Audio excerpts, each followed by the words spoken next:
Anomaly scan को करवाने का जो बेस्ट टाइम होता है वो होता है कि आपका जो जैसे ही 5वां महीना तकरीबन ख़त्म हो रहा होता है, कह लें 19 वीक्स 20 वीक्स के अराउंड, ये बेस्ट टाइम होता है कि यहाँ से लेकर 22 वीक्स तक का जो टाइम होता है ये बेस्ट टाइम होता है एनोमली स्कैन करवाने का, क्योंकि इसके अंदर बेहतरीन तरीके से पता चल सकता है कि बच्चे के अज़ा पूरे हैं नहीं।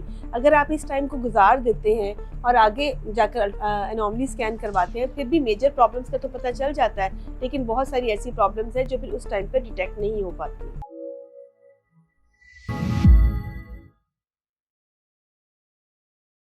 अस्सलाम वालेकुम।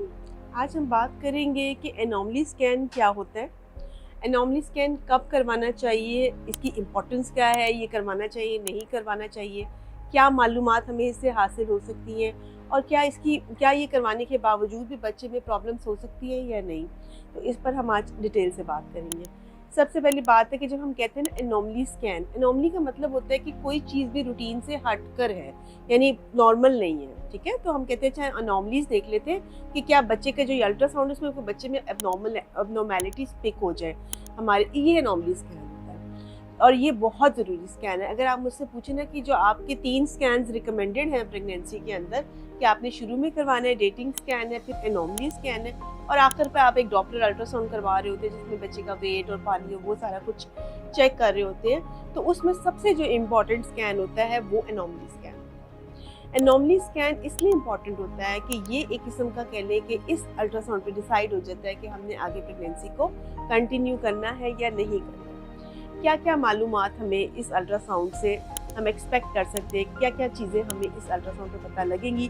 तो उसमें सबसे इम्पॉर्टेंट बात होती है कि बच्चे की जो बनावट होती है, जो स्ट्रक्चर होता है, उसके बारे में इंफॉर्मेशन हमें इस अल्ट्रासाउंड के ज़रिए मिलती है। यानी बच्चे के हाथ पैर ठीक हैं, उंगलियां पूरी हैं, कोई उसके जो बैकबोन है, जो उसकी रीढ़ की हड्डी है, उसकी कोई प्रॉब्लम तो नहीं, कोई पेट के में आगे की साइड पे कोई फोड़ा या पिछली साइड पर कोई प्रॉब्लम वगैरह तो नहीं, या और जैसे मेजर जो दिल के डिफेक्ट्स होते हैं, मेजर प्रॉब्लम्स, माइनर की बात नहीं मैं कर रही, जो मेन प्रॉब्लम्स होती हैं वो भी 22 वीक्स में अगर ये कराया जाए तो वो भी डिटेक्ट होने के चांसेस होते हैं।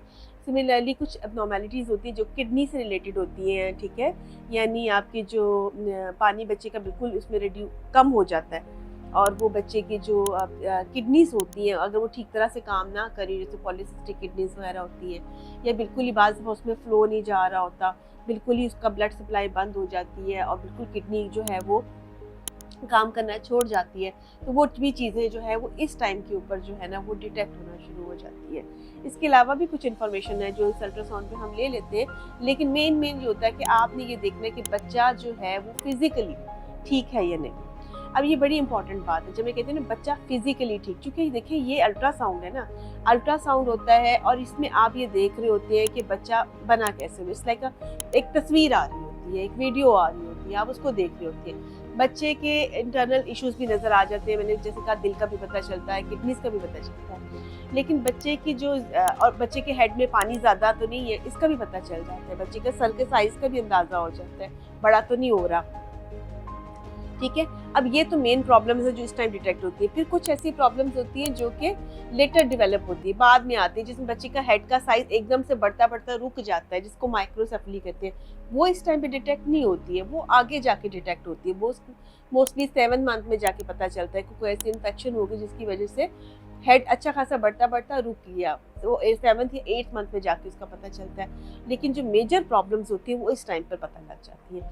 अब बार बार मैं कह रही हूँ फिजिकल प्रॉब्लम्स का ज़्यादा पता चलता है, समटाइम्स कुछ ऐसी मेंटल डिसऑर्डर्स होते हैं, मेंटल प्रॉब्लम्स होती हैं, वो इस अल्ट्रासाउंड पर डिटेक्ट नहीं होती हैं, और वो बाज़ दफ़ा चाइल्ड बर्थ के बाद ही पता चलती है, या ड्यूरिंग हमें कह लें ग्रोथ के ऐसे इश्यूज नज़र आते हैं या ऐसी प्रॉब्लम्स नज़र आती हैं कि हमें अंदाज़ा होता है कि अच्छा शायद जो है ना ये बच्चा नॉर्मल शायद नहीं है, लेकिन इस अल्ट्रासाउंड पे समटाइम्स ये चीज़ें हमें डिटेक्ट नहीं होती।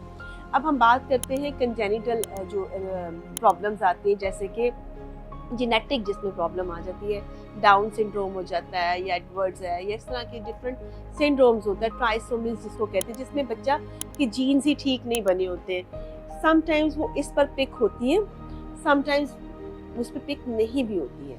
पिक वो तब होती है जब मेजर प्रॉब्लम्स उसमें एग्जिस्ट कर रही हो, और अल्ट्रासाउंड वाला जो करने वाला है वो उसको बहुत ध्यान से करता है, तो वो उस प्रॉब्लम्स को पिक कर लेता है। लेकिन समटाइम्स वो इस पर पिक नहीं होती। अगर हम एनॉमली स्कैन की एक्यूरेसी की बात करें ना, तो ये 95% हो सकती है अगर आप किसी बहुत अच्छे रेडियोलॉजिस्ट के पास जाते हैं, उसकी मशीन्स बहुत अच्छी हैं, तो भी 95% चांस है कि वो ठीक है। 5% स्टिल एरर आ जाता है। इसका मतलब है कि 5% चांस है कि वो पिक नहीं कर पाएगा एबनॉर्मेलिटी को, और ये सारी दुनिया में ऐसे ही है। इसलिए आप जब भी अल्ट्रासाउंड की रिपोर्ट देखते हैं, उसके नीचे उन्होंने लिखा होता है कि 5 to 8% या 5 to 10% प्रॉब्लम जो है ना, वो इस पर डिटेक्ट नहीं होती। और यूजुअली ये वो प्रॉब्लम होती है जो जीन रिलेटेड होती है, जो बच्चे के दिमागी उसके रिलेटेड होती है, या बहुत माइनर होती है जो उस टाइम पे डिटेक्ट नहीं हो पा रही होती है। ये हमें समझना बहुत इंपॉर्टेंट होता है कि अच्छा, अब जब मैंने ये बात की कि एक्सपर्ट जो सोनोलॉजिस्ट होता है, जो एक्सपर्ट अल्ट्रासाउंड करने वाला होता है, वही इसको डिटेक्ट करता है। आप रूटीन में अपने गायनोकोलॉजिस्ट के पास जाते हैं, वो भी उन्होंने सब ऑलमोस्ट सबके पास अल्ट्रासाउंड मशीन्स हैं। वो बच्चे की ग्रोथ देखते हैं, पानी देखते हैं, पोजीशंस देख रहे होते हैं, हार्ट बीट चेक करते हैं, पर एनॉमलीज पे कभी भी कमेंट नहीं करेंगे।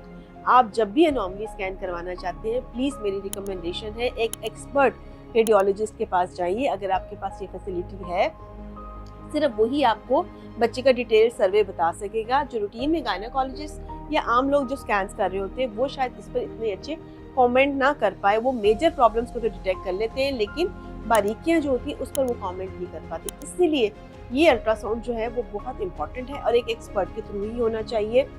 बच्चे का जेंडर भी यहाँ पे पता लग जाता है।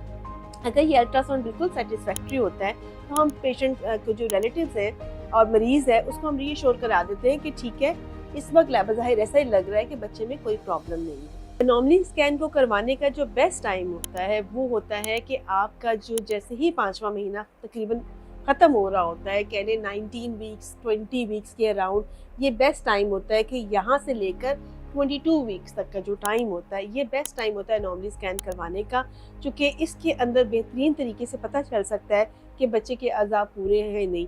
अगर आप इस टाइम को गुजार देते हैं और आगे जाकर एनॉमली स्कैन करवाते हैं, फिर भी मेजर प्रॉब्लम्स का तो पता चल जाता है, लेकिन बहुत सारी ऐसी प्रॉब्लम्स हैं जो फिर उस टाइम पर डिटेक्ट नहीं हो पाती। तो उम्मीद है कि मैंने काफ़ी डिटेल वीडियो बनाई है एनॉमली स्कैन के ऊपर, तो उम्मीद है कि इससे आपको फ़ायदा पहुँचेगा। दुआओं में याद रखिएगा, खुश रहें, खुश रखिए, अपना ख्याल रखिए।